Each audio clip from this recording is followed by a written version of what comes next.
Deuteronômio, capítulo de número 8, e versículo de número 1 em diante é a nossa meditação. Amém, irmãos? Nessa noite da palavra de Deus. Louvado seja o nome do Senhor. Nós estaremos meditando nessa palavra, que Deus tem algo grande para realizar na nossa vida. Eu quero que você tome posse disso, quero que você receba isso, porque vai ser bênção para a sua vida. Deuteronômio é o 5º livro, irmão. É o 5º livro do Velho Testamento. É o livro de Deuteronômio.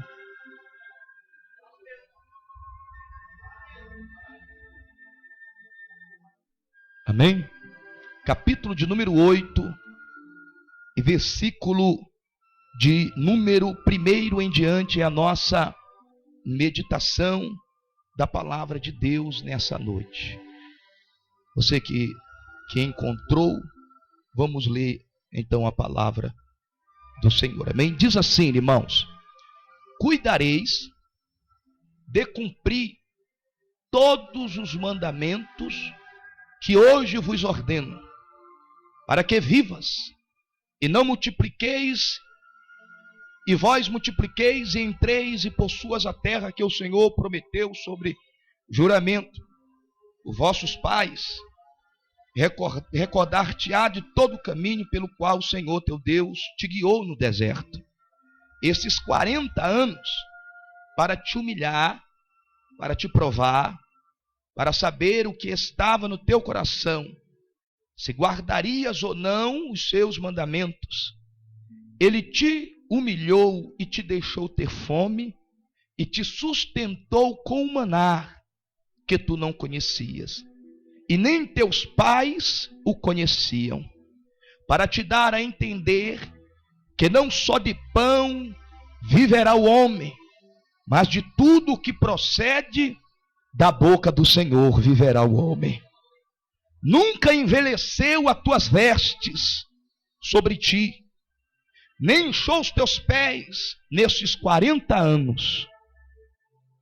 Sabe, pois, no teu coração que como um homem disciplina seu filho, assim te disciplina o Senhor teu Deus.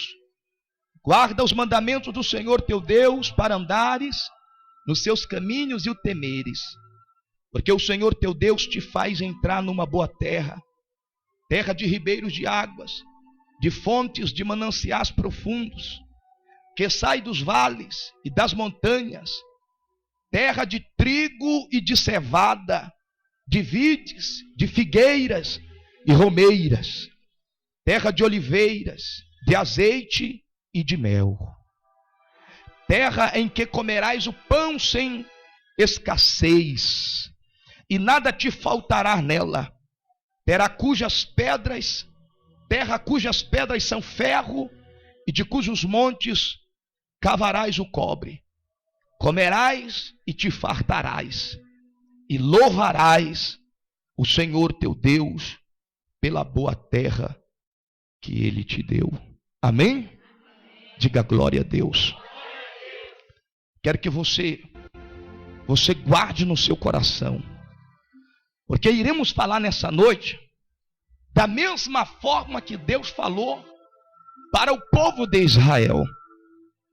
Você que não conhece a história de Israel, Israel era um povo que peregrinava, que quando Deus tinha feito uma promessa a Abraão, no capítulo 12 de Gênesis, quando Deus falou para Abraão: sai da tua terra e da tua parentela, e vai para a terra que eu te mostrarei. Quando Deus fala essa palavra a Abraão, Deus disse a Abraão: de ti será bendita todas as famílias da terra. De ti será bendita todas as famílias.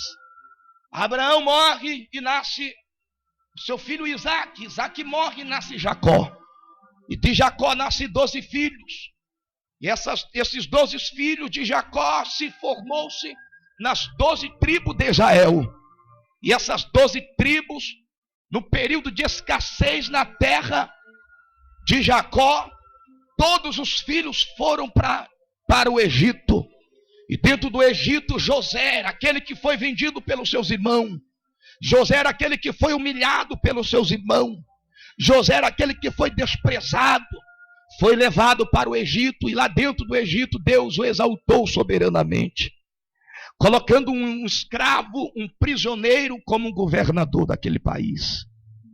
E a Bíblia diz que tão tremenda a história de José, que ele foi um dos motivos do Egito não sofrer pela fome que estava atingindo todas as nações da terra.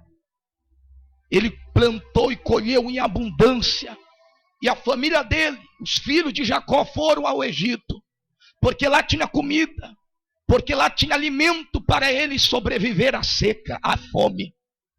E a Bíblia diz que lá eles ficaram, Jacó foi para lá e habitaram ali. Só que José morreu. E a Bíblia diz que o faraó que conhecia José também morreu. E levantou-se um faraó que não conhecia José e subjugou o povo de Israel por 430 anos. Durante 430 anos, Israel foi subjugado. O que eles viveram no Egito foi uma tamanha humilhação. Mas a Bíblia diz que dentro desses 430 anos, o Senhor Deus permitiu que um certo homem e sua esposa concebessem um filho. E aquele faraó lançou um decreto que todo filho macho tinha que morrer naquele período. E naquele período daquela lei tinha nascido-se um menino lindo que futuramente ia ser um grande líder chamado Moisés. E a Bíblia diz que aquela mãe pega aquele menino e começa a calafetar um cesto para que a água não penetrasse aquele cesto, e colocou o menino dentro do cesto e jogou sobre o rio Nilo. E o rio Nilo foi lançando aquele menino em direção à filha de Faraó. E quando aquele menino se aproxima, o cesto se aproxima aonde a filha de Faraó estava banhando. E quando ela vê o choro do menino, quando ela vê a criança chorando dentro do cesto, aquela mulher corre e pega o cesto, e quando abre, ela olha uma criança dentro do cesto, e Deus coloca um amor dentro do coração da filha de Faraó. O pai dela queria que toda criança com sexo masculino morresse naquele dia, mas Deus é o único que sabe fazer de uma história destruída uma história nova. Deus é o único que pode inverter a situação. Eu não sei, você não sabe, nós não sabemos. Quando você vê o seu filho nas drogas, você quer agarrar ele, quer mudar ele, você bate nele, porque você quer que ele mude, sim ou não? Muitas das vezes o bater, o falar alto, o xingar, não muda. Mas Deus pode mudar. Se você colocar na presença de Deus, Deus pode mudar. Tem pessoas que abandonam. Aquela mulher disse: eu não posso mudar o curso do meu filho, e também não quero que ele morra, então vou jogar no rio. Talvez Deus vai colocar alguém com o coração aquebrantado para cuidar do meu filho. E aquela mulher pega aquela criança, se apaixona pela criança e diz: seu nome será Moisés, porque das águas eu tirei você. Aí lá em Eclesiastes, Salomão escreveu dizendo: lança-se o teu pão sobre as águas, pois depois de muitos dias o encontrarás, e quando encontrares, repartirá com 7 até com 8. Sabe o que Deus quis dizer? Lança a tua fé, lança a tua esperança. Aquela mulher lançou o menino pela fé, aquela mulher lançou aquela criança pela fé, e aquela mulher que encontrou Moisés cuidou dele e disse: eu preciso de uma mulher para amamentar essa criança. Eu preciso de uma mulher. E a irmã de Moisés, que estava olhando, observando, olhou e disse assim: olha, minha senhora, tem uma mulher dos hebreus, e esta mulher é uma mulher muito tremenda para amamentar essa criança. E aquela mulher então manda chamar a própria mãe de Moisés para amamentar o seu filho.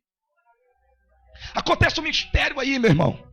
Porque quando a mãe de Moisés vem para amamentar o filho, o menino cresce, só que o menino cresce sem saber que aquela mulher que estava amamentando, sem saber que aquela mulher que estava cuidando, sem saber que aquela mulher que estava ali cuidando dele, era a própria mãe dele. Ele cresce com a mãe tão perto, mas na mente dele a mãe estava longe, ou até mesmo morta. E aquela mulher ela cuida de Moisés. Moisés cresce 33 anos. Moisés, de 33 anos mais ou menos, ele vê um egípcio brigando com outro e de repente um egípcio mata um hebreu. E naquele momento Deus cria uma situação e arranca Moisés de dentro do Egito. E Moisés vai para o deserto. Deserto nunca será lugar de morte. Amém, irmão? Tem pessoas que dizem assim, quando vê na televisão, deserto, calor. O calor no deserto é não sei quantos graus. De noite o frio é não sei quantos graus. Lá é um lugar terrível. Se eu for lá eu morro. Deserto nunca será lugar de morte. Deserto sempre será lugar de preparação. Amém, irmão? O deserto sempre será o lugar de preparação da presença de Deus. E Moisés vai para o deserto. E no deserto ele conhece Jetro. E quando ele conhece Jetro, ele começa a apacentar as ovelhas do seu pai, do seu sogro. Ele casa-se. E Deus vem com Moisés dizendo: Moisés, tira a sandália dos teus pés, porque a terra que você pisa é terra santa. E naquele momento Deus capacita ele. E Moisés vai para o Egito mais uma vez, a fim de libertar o povo de Israel. Com tanta prova, com tanta luta, Israel sai do Egito, meu irmão. A viagem deles era 40 dias. 40 dias era a viagem. O caminho era logo ali. Aí o texto que lemos aqui em capítulo 8, versículo 1. Deus fez uma promessa ao povo de Israel. No livro de Êxodo, capítulo 14, versículo de número 1. Você observa o povo de Israel saindo do Egito e parando diante de um mar vermelho. Parando-se diante do grande mar. E Israel olha para um lado, Israel olha para o outro. Para um lado montanha, de um outro lado montanha. Atrás, Faraó com seu cavaleiro, seu exército. Na frente, um grande mar com uma profundeza grande. Mas a Bíblia diz, meu irmão, minha irmã, que quando o povo parou, alguém ali começou a dizer: vamos voltar para o Egito. Alguém ali recebeu um espírito do desânimo e desejou voltar para o Egito. Lembrou-se da escravidão, lembrou-se do jugo que Faraó estabeleceu sobre eles. Israel não era um povo feliz. Israel comia, e para comer ele tinha que trabalhar duro para comer. Tinha que passar o dia todo fazendo tijolo, pisando barro para poder comer a comida. E Deus tinha feito uma promessa a eles. E a promessa é essa: cuidarás de cumprir meus mandamentos, cuidará de cumprir minha palavra e obedecer minha palavra.